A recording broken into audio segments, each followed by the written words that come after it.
I think we can say comfortably that God is pretty well attuned with how to communicate with humanity in ways that are relevant to us. Think about it. In Scripture, there's always a touch point to the cultures we see in the story, and oftentimes those are off-key in our society.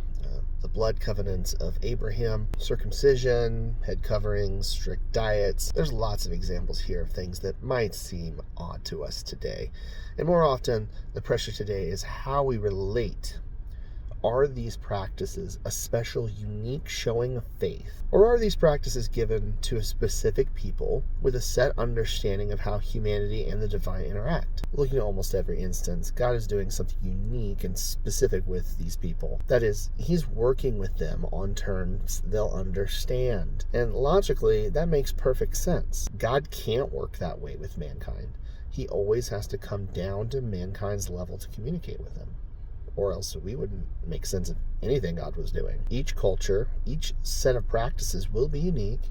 Their languages, the nuances of communication, some of the gray areas we see in Scripture like that, shockingly.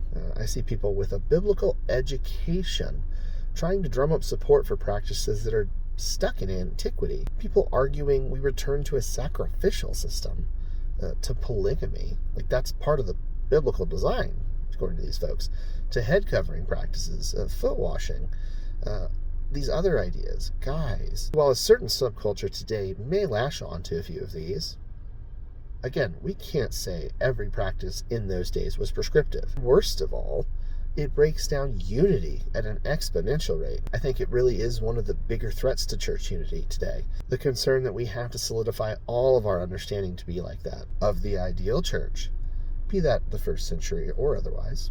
And once we're close enough for comfort, everyone else is wrong. One problem with that: there has never been a completely uniform, singular expression of faith in God ever. There was never one Judaism, never one early church. There were always varied and diverse expressions, but God still chose to work with them because they all believed in Him and called on His name. So my challenge: when you step into a church, be it Catholic, Protestant, Orthodox, or evangelical, a cathedral or a cowboy church, because yeah, that's a thing.